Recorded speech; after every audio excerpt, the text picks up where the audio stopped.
Hi, this is Terry Thompson, and welcome to Tin Mining and the Pasty.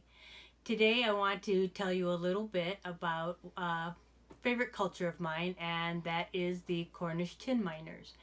And one of their favorite foods that they used to take down in the mines with them, which is the Cornish pasty. So, fun little trivia fact. What does Parma ham, champagne, and the Cornish pasty all have in common? Well, they all have European Union protected geographical status.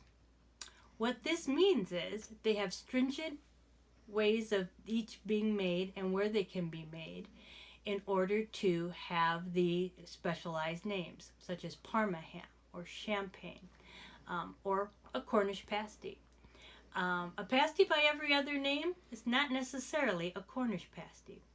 Cornish pasties by regulation need to be 25% vegetable and 12.5% meat, and at times can be made out of many different kinds of things and have been made that way since the Middle Ages.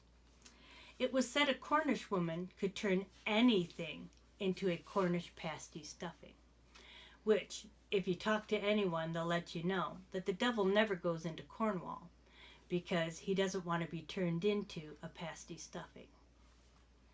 So how did all of these other countries come about with having Cornish pasties or pasties in their culture?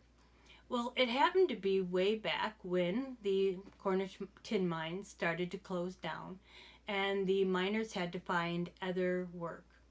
A lot of them came up to Copper Harbor in Michigan, Wisconsin area.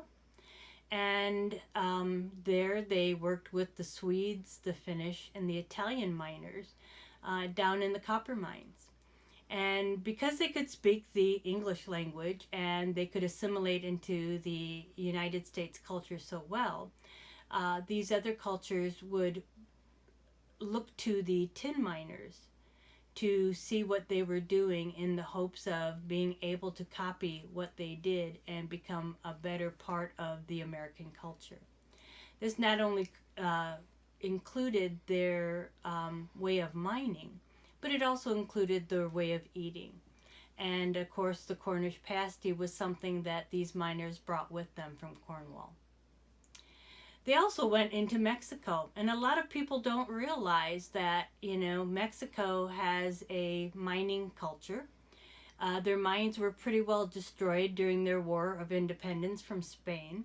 So the Cornish tin miners walked into Mexico and helped them to create a mining culture there.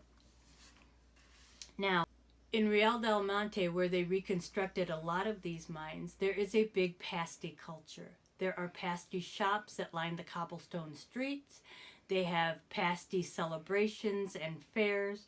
And E. Kuhn in how the Cornish pasty became a Mexican delicacy tells us how this food has been incorporated and celebrated throughout the region.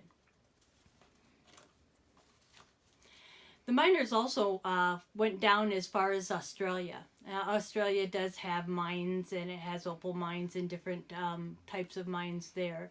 And the tin miners actually were brought in to work alongside Native Australians, as well as the expats that were there from England and Ireland and Scotland, who were all there mining. And one of the things that, of course, they brought with them was this lovely Cornish pasty. And it's so funny to think that because of the way this pasty was made, it's also suggested that the Cornish pasty helped to kill off the rats in the mines.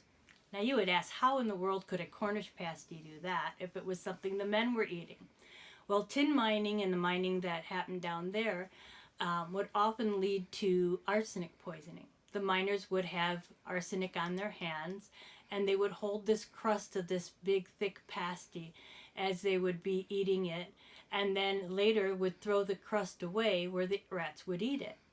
So they were, again, Jim Delaney in the Life-Saving History of the Cornish Pasty has credited the Cornish miners for helping to kill the rats in the mine. It's a funny thing to think about, but stranger things have happened. So when it comes to the fact that we've seen many cultures pick up the pasty, and they call it many different things, we find that because of the fact that these Cornish miners went throughout the world, not only helping to reconstruct mines and economies, but to give an extra added foodstuffs to a culture and have that adapted by so many, it doesn't surprise us that something as luscious and scrummy, as the English would say, of the Cornish pasty, would be adopted and used in many cultures today.